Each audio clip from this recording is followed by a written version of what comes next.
Good evening. I'm slightly battling a cold here, so I'll try not to sniff too heavily in the mic. But I wanted to talk tonight about the heart and what the heart means to God, what our hearts mean to God. Last time I was up here, I talked about the soul and what it means to God, and I think the heart is just as equally important to God as your soul is. We know this because in Matthew 12:34, Christ is rebuking some of his critics, and he calls them a brood of vipers, and he says, "What good for the mouth speaks out of that which fills the heart?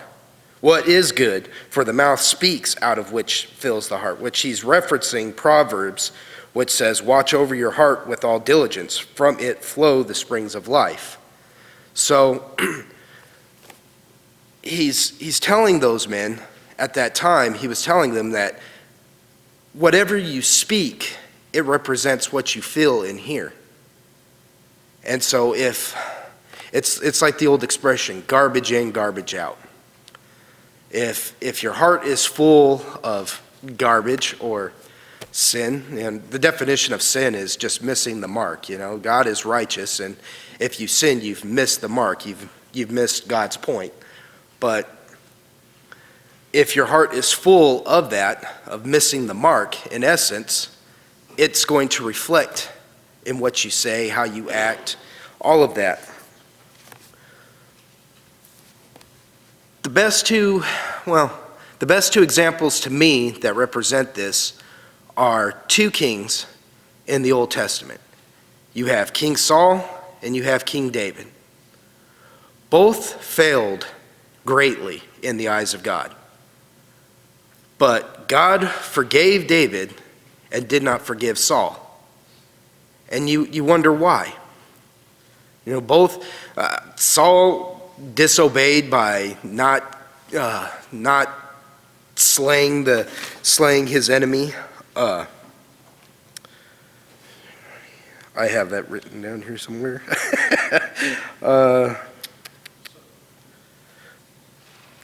King Agag, the Amalek.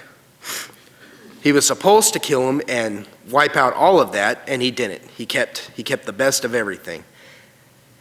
And when Samuel questioned him about it, he said, "Well, I kept the best of everything because I was gonna sacrifice it to the Lord. I was gonna give it up as offering to the Lord, and I was gonna parade the Amalek king around, saying, 'Look at who the Lord has helped me destroy.'"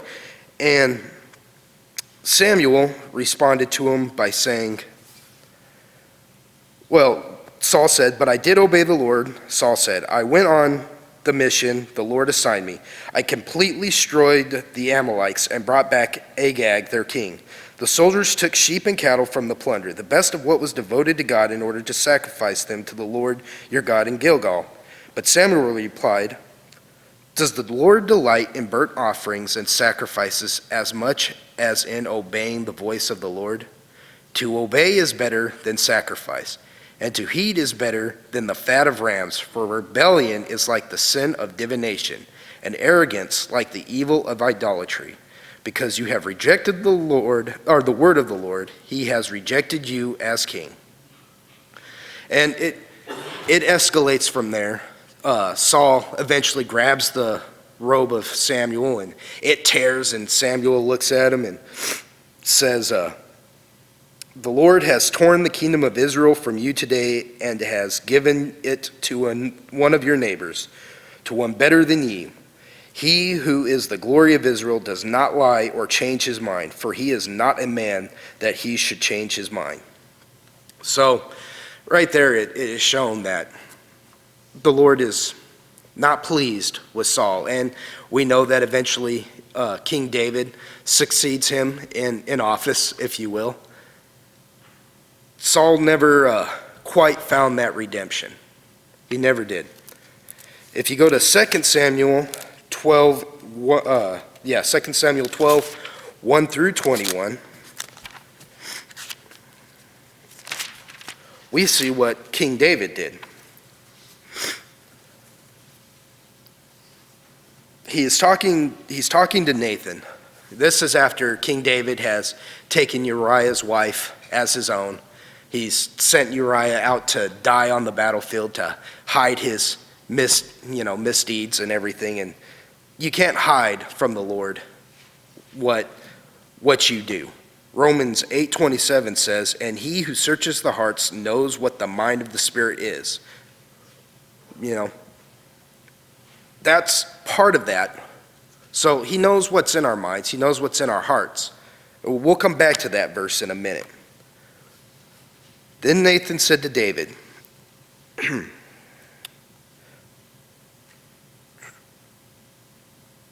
when he came to him, he said, "There were two men in a certain town, one rich and the other poor.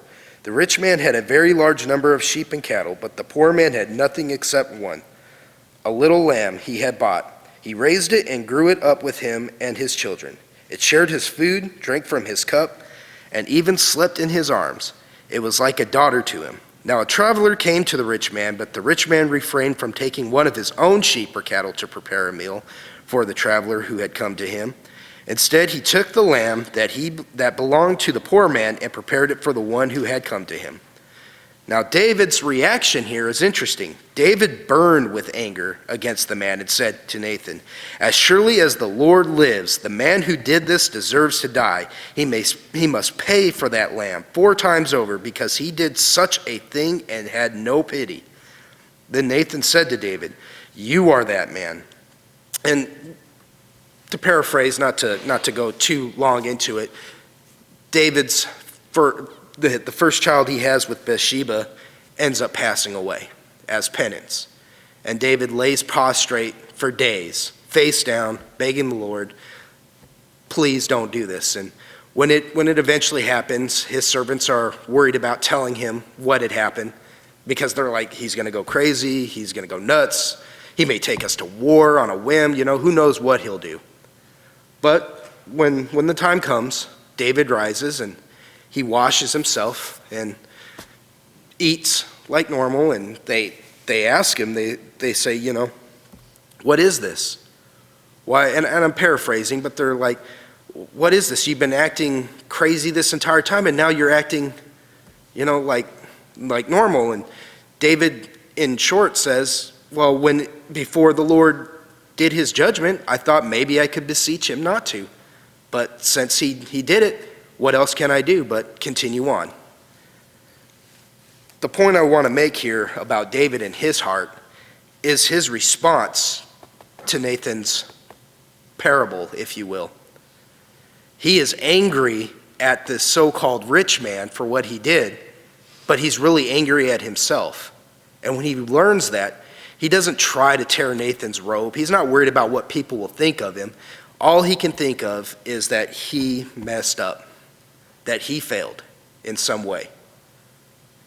And continuing on with that verse in Romans 8:27, it says, he searches the hearts, knows the mind of the Spirit is, because he intercedes for the saints according to the will of God. So God knew what David's heart really was. He knew he could approach David with this mistake, and instead of David making an excuse for it, "Well, Lord, I'm your king, and I thought if I took this wife, she's so beautiful, it would show your glory, the most beautiful man and woman in Israel ruling your kingdom." Kind of like what Saul did in a way, I was just giving you all the best and showing everybody your glory by parading Agag around. He didn't make up excuses. He just begged for forgiveness. He had what is called a contrite heart. And the definition of contrite is a feeling or expressing remorse or penance, afflicted by guilt. He had a contrite heart. He didn't come up with excuses. None of that. He just knew he had failed, and it pained him. Sometimes we do this without knowing that we're doing it, and then after we do it, we're like, "Oh, I shouldn't have done that." Shouldn't have done that. Sometimes we do it in the heat of the moment, and we turn around and we say, we shouldn't have done that. We shouldn't have done that. I know what I can personally say. I know I've done this on many occasions. And it's not an easy thing. But the Lord knows that. He knows that. He searches our hearts. And his Spirit intercedes for us on that. It is said in Acts 13:22, after removing Saul, he made David their king. God testified for him, I have found David, son of Jesse, a man after my own heart. He will do everything I want him to do. After even this great mistake, God looked in the heart of David and said, his heart is still right, and he's a man after my own heart. It also says it in 1 Samuel 13 and 14, but now your kingdom will not endure. The Lord has sought out a man after his own heart and appointed him ruler of his people because you have not kept the Lord's command. So going back to Saul's punishment, God was letting Saul know that, oh yeah, but Saul didn't fall prostrate. He didn't beg, no Lord, please forgive me. I know I messed up. Please don't replace me. No, it was nothing like that. In fact, he, on numerous occasions, tried to kill his replacement.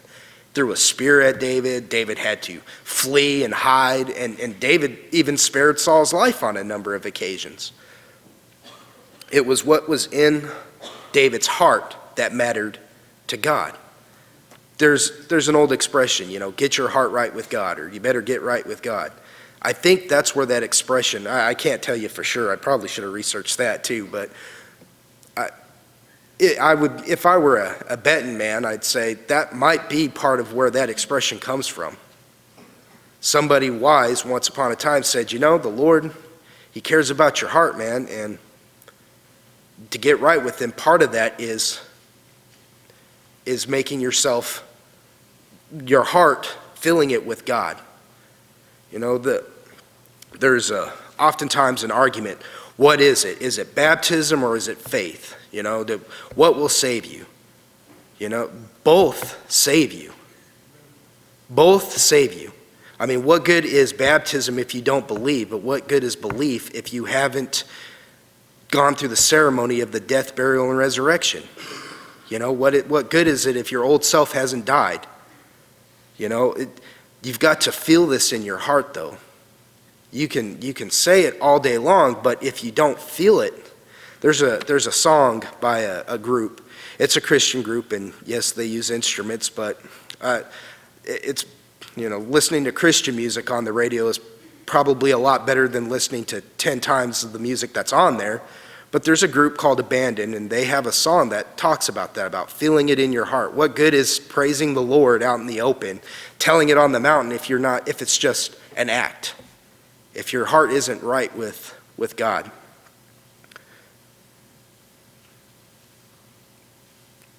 We know that the heart is so important to Jesus. We know it's so important to the Lord. He has said, it is said, if you commit adultery, or you shall not commit adultery in act, but if you look at somebody adulterously, that's in your heart. Same thing with murder. If you look at somebody murderously, that's in your heart. He wants our hearts just as much as he wants our minds, our souls. The flesh is the only thing that we know of that will perish, and everything else is just conditioning. If we can't get these things right with him, then we're just going through the motions. Then it just becomes a checkbox.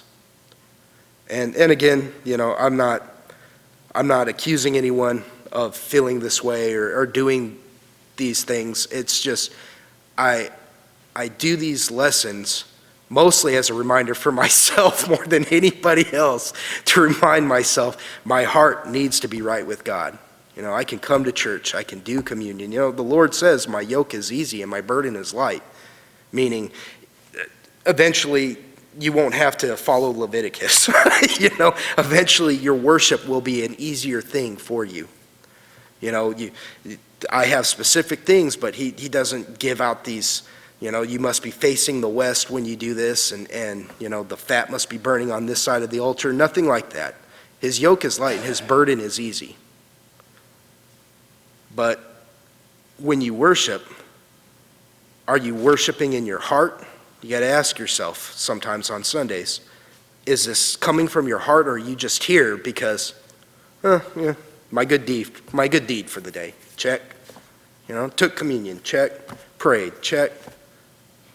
And like I said, I oftentimes have to remind myself of this. Sometimes I get up and I go to church and I'm sitting there and I'm like, okay, this is God's day. This is his day. He's the audience. So I wanted to strengthen everybody with that message. Strengthen our hearts. That your heart is important to the Lord. And that strengthens me every day when I think about it. That I'm not just some pawn in a game of good and evil. That he wants the most important parts of me. My soul, my mind, my heart. Things that I use the most. So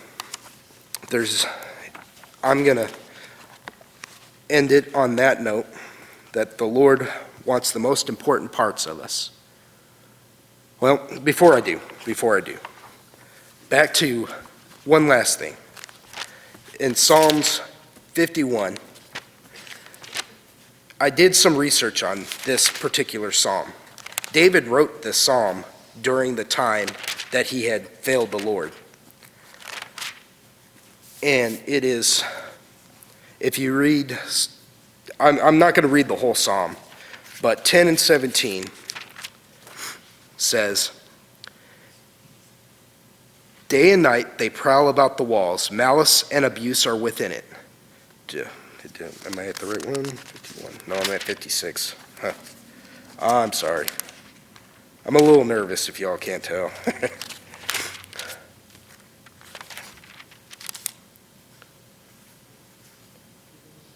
51:10.